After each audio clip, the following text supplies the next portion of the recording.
Hai semuanya, pada kesempatan kali ini kita akan membahas rangkuman materi PS kelas 8 tema 1 subbab 2 yaitu tentang pemanfaatan sumber daya alam.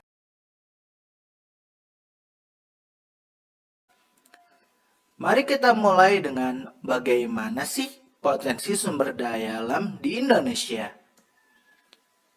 Sebelum kita masuk ke materi, kita harus ingat dulu nih pengertian dari sumber daya alam itu sendiri.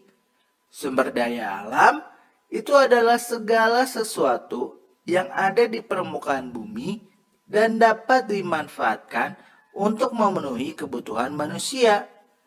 Berdasarkan kelestariannya, sumber daya alam dapat dibedakan menjadi dua, yaitu sumber daya alam yang dapat diperbarui dan tidak dapat diperbarui.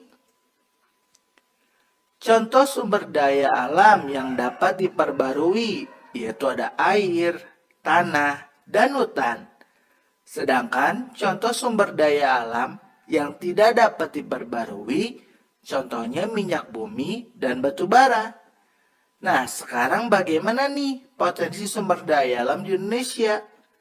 Potensi sumber daya alam di Indonesia dapat dibedakan menjadi tiga. Ada sumber daya alam hutan, tambang, dan kemaritiman. Kita bahas satu persatu ya.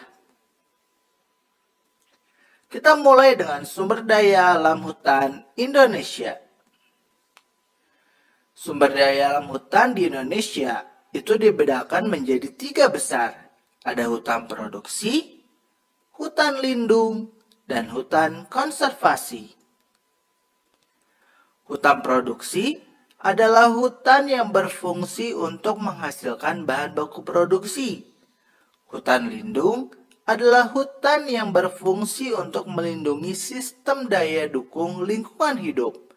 Sedangkan hutan konservasi adalah hutan yang berfungsi untuk pelestarian keanekaragaman tumbuhan dan satwa serta ekosistemnya. Nah, hutan konservasi itu dibedakan lagi menjadi dua.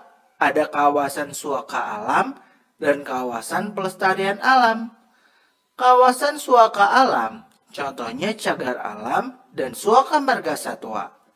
Sedangkan kawasan pelestarian alam, contohnya taman nasional, taman wisata alam, dan taman hutan rakyat.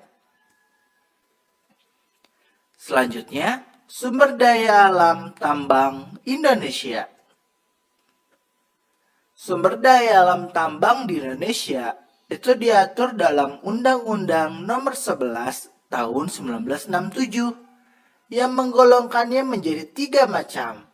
Ada golongan A yaitu strategis, golongan B yaitu vital, dan golongan C industri. Perbedaannya apa saja nih? Golongan A itu digunakan untuk pertahanan dan keamanan negara. Contohnya minyak bumi dan gas bumi. Sedangkan golongan B digunakan untuk memenuhi hajat hidup orang banyak. Contohnya emas, perak, dan tembaga. Sedangkan golongan C digunakan untuk industri dan secara tidak langsung mempengaruhi hajat hidup orang banyak. Contohnya pasir dan batu kapur. Dalam memanfaatkan sumber daya alam tambang di Indonesia, itu harus mengikuti aturan yang ada ya. Nah, kegiatan pertambangan dapat dilakukan setelah melalui tahapan-tahapan berikut ini. Ada prospeksi, eksplorasi, eksploitasi, baru pengolahan. Prospeksi adalah kegiatan penyelidikan dan pencarian untuk menemukan endapan bahan galian atau mineral berharga.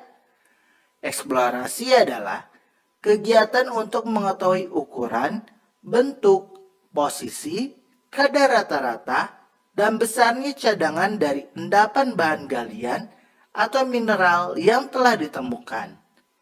Kemudian eksploitasi adalah kegiatan penambangan yang meliputi aktivitas pengambilan dan pengangkutan endapan bahan galian atau mineral berharga sampai ke tempat penimbunan dan pengolahan.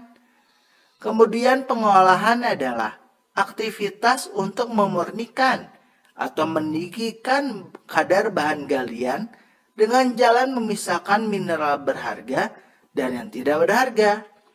Nah, keempat pengertian ini kalian hafalkan ya. Biasanya sering keluar di ujian. Bahkan sampai nanti ujian di kelas 9 juga masih ada. Selanjutnya, sumber daya alam kemaritiman Indonesia.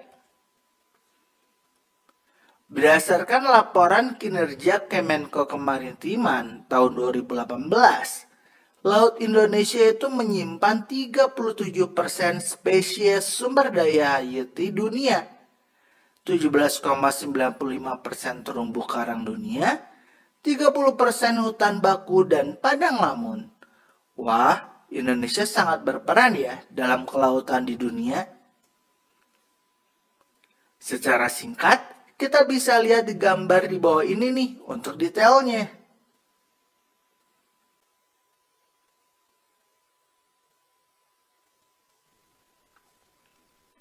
Selanjutnya, bagaimana sih pemanfaatan sumber daya alam yang ada di Indonesia?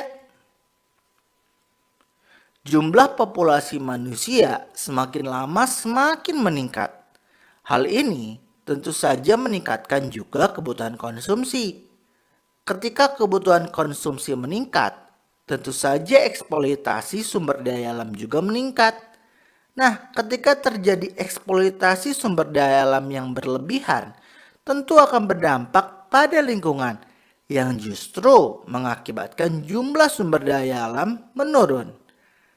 Oleh karena itu, dalam kegiatan pemanfaatan lingkungan harus memperhatikan kelestarian lingkungan agar dampak negatif dapat diminimalkan dan potensi sumber daya alam tetap lestari. Nah ya, mungkin cukup sekian. Terima kasih telah menyimak video pembelajaran hingga selesai. Semoga bermanfaat kita semua.